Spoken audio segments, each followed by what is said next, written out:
2025 is over, and with that it is time for my annual list of the top 10 favorite movies of the year. A few rules which remain unchanged every year ever since I started doing this. One, this is not an objective list of the best movies of 2025, as art is not and cannot be objective. These are just my favorites for various reasons that I'd like to recommend.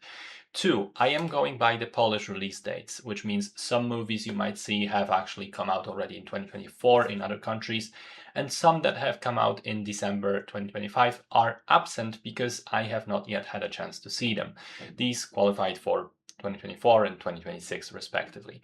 Finally, three, I always call the video top 10 and I always just decide on whatever number makes the most sense for me in a given year. If I only think 7 films are worth remembering, I'll include 7. If I think it's 12, it's gonna be 12. I don't play by the rules. I'm a bad boy. Deal with it. This time it is 15, and it is with a bit of a heavy heart that I cut the list there because there were quite a few other solid movies in 2025, but we don't have all day, so with that, let's get to it.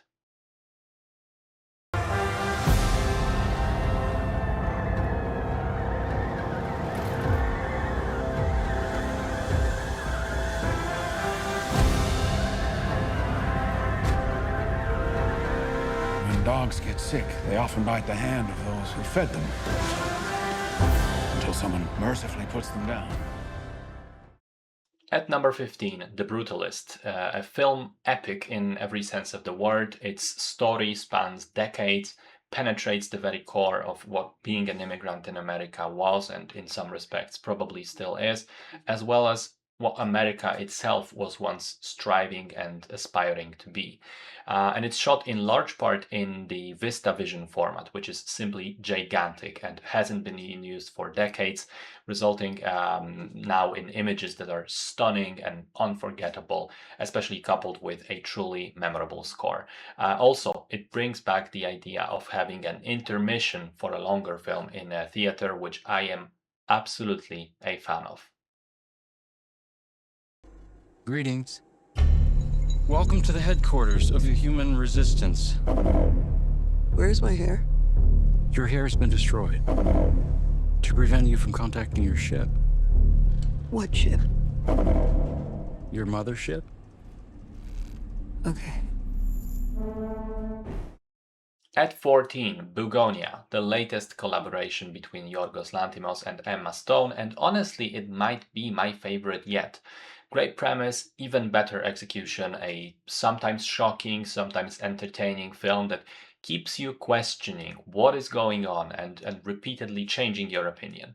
Plus, 2 great performances at its center, Emma Stone and Jesse Plemons, who by now has become one of the top actors of his generation. I need you, brother. Sensei, please. Courage, Bob. Courage. That's it. Courage. Yeah. Thank you. Hey, thank you, Sensei. Thank you, Sensei. Thank you.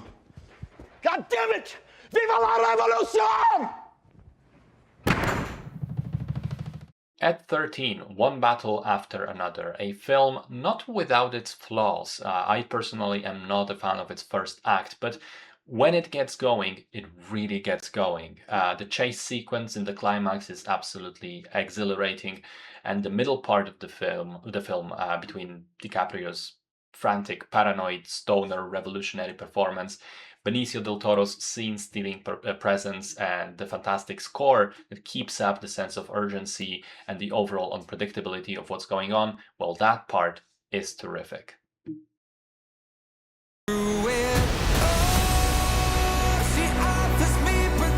I want to prove I can make it on my own. Proof to who? Everyone.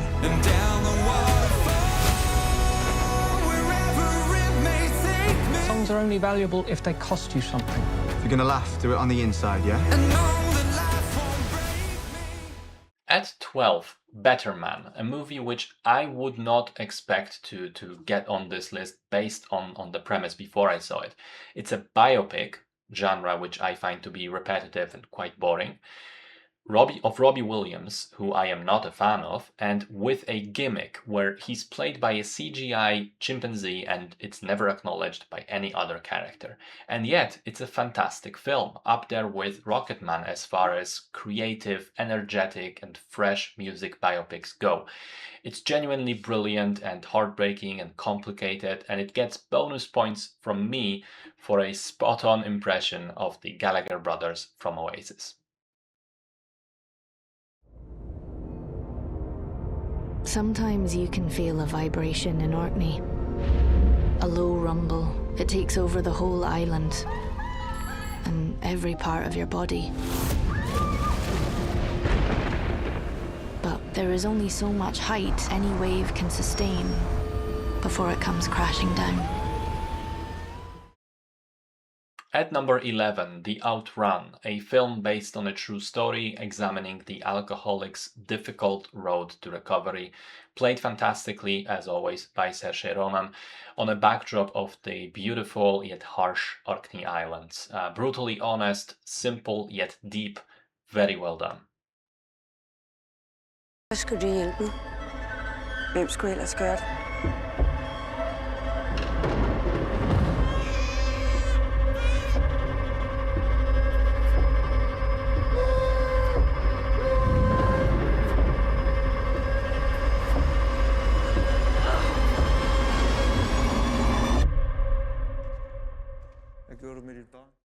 At number 10, The Girl with the Needle, a film also based, albeit loosely, on a true story, which I only found out after the fact, to my absolute horror.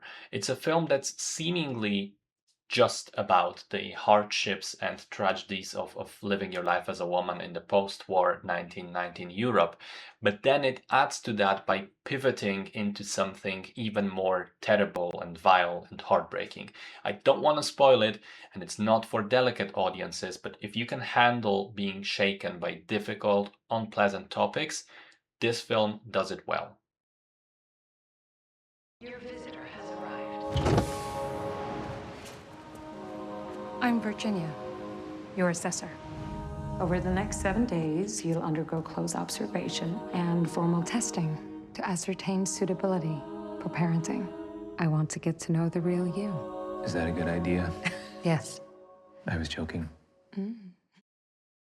At number 9, The Assessment, my favorite genre of film, which is science fiction used as a tool to ask philosophical questions. In this case, exploring the theme of parenthood and having and raising children, all done in a way that is partly absurd, partly funny, and partly provocative.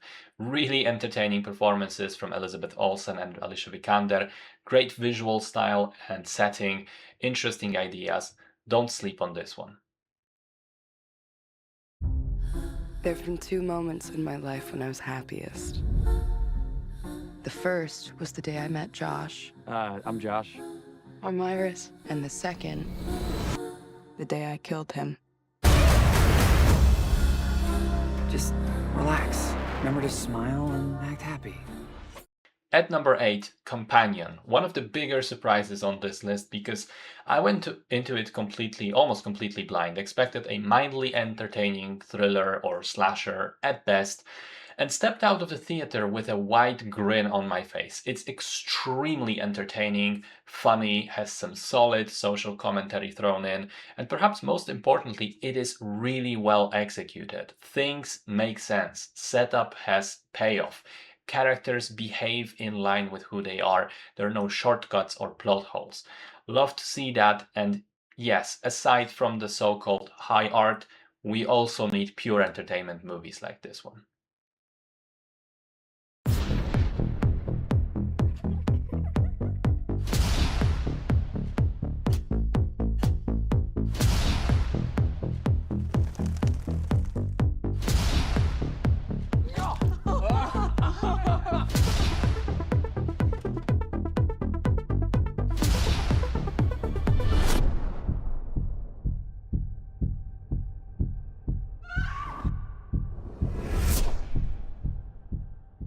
At 7, The Ugly Stepsister, which is a twisted, fucked up fairy tale marriage between Cinderella and the substance.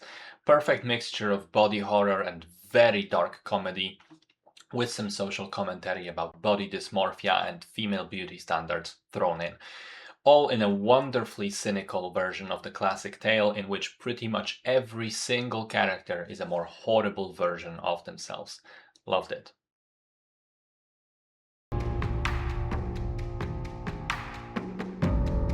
That's a lot, right? Still being here. Oh, it's a lot to be wherever. Something pretty bad happened to me. Did it just happen? No. It was a little over 3 years ago. Well, that's not that much time. I know this is hard to talk about. It doesn't feel that you. At number 6, Sorry Baby, a very delicate, heartfelt, subtle film about the impact of an awful trauma and how everyday calm and kindness helps a little to find the light at the end of the tunnel. Simple yet poignant, at times irreverently funny, and about subjects that perhaps we've been conditioned not to make fun about, and beautiful all the way.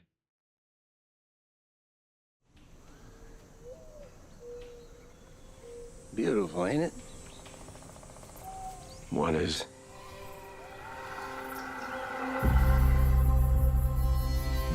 I didn't think you'd be on this soon. Well, I just couldn't stop walking until I got here. What are you thinking about? I was thinking that we ought to get married. At number 5, Train Dreams, a slow meditation on the nature of life, man's place in it, the changing times, the unshakable tragedies, and the simple moments that define us. Heartbreaking and tragic, but also unexpectedly inspiring. Very beautiful to watch and lovely to listen to. It's a great, mature take on Stoicism.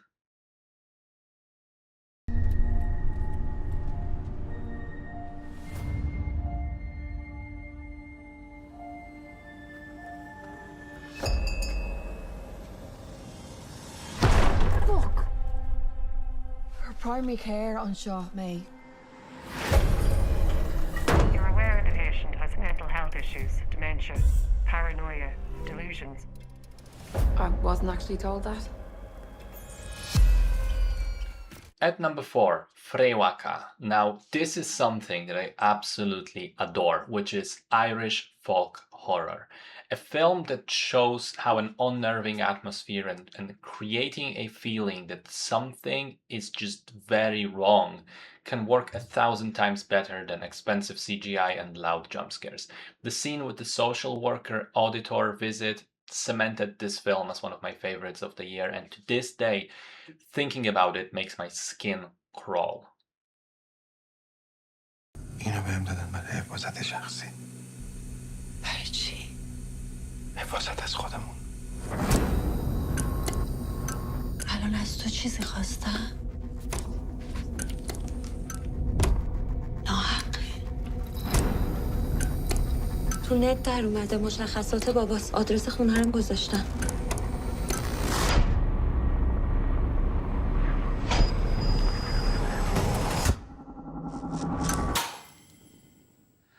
At number 3, The Seed of a Sacred Fig, the Iranian film that, under the guise of a family drama / thriller, is actually an allegory for modern-day Iranian society as a whole and its general problems. I think it's a mark of a really well thought out piece of writing when characters are stand-ins for ideas and entire parts of large society. And that is exactly what happens here. A great way to learn something about Iran through the form of a fairly digestible and tense story. What's the situation? The police are reporting that armed terrorists have attacked the Israeli athletes. There's a hostage situation going on right now in the Olympic Village. ABC wants news to take over. Your sports, you're in way over your head. 400 yards away from where this is happening. We are the only people capable of following it live. This is our story. and we're keeping it. What do I tell the cameras? What do you mean? I mean, can we show someone being shot on live television? At number 2, September 5th, based on the real story of media coverage of the hostage crisis that took place during the 1972 Olympics in Munich. Now, this is probably one of the least inventive movies on this list, which is to say it doesn't really do anything that hasn't been done before, doesn't revolutionize cinema in any way, doesn't come up with a brand new idea that hasn't been done before, but it is executed to perfection within what it does. And what it does is something I enjoy very much, which is it's a very realistic film about journalism in which we watch a bunch of highly competent people do their jobs and do them well as they come across dilemmas of not just technical but ethical nature as well. Superb film. This is a true story that happened in my town. So this one Wednesday is like a normal day for the whole school. But today was different. Every other class had all their kids. But Mrs. Gandy's room was totally empty. And you know why? Because the night before, at 2:17 in the morning, every kid woke up, got out of bed, walked downstairs, and into the dark. And they never came back. And my favorite movie of 2025 is Weapons, primarily for being the rare film that was able to constantly surprise me throughout its runtime. It really is difficult when you watch hundreds of movies every year to come across something that you haven't seen before and you can't predict where it's going to go. And Weapons is that. It is completely unpredictable, wild and crazy. It also does a phenomenal job of mixing horror with laughter. In one sequence, the climax of the film, essentially jumping back and forth between the two within seconds.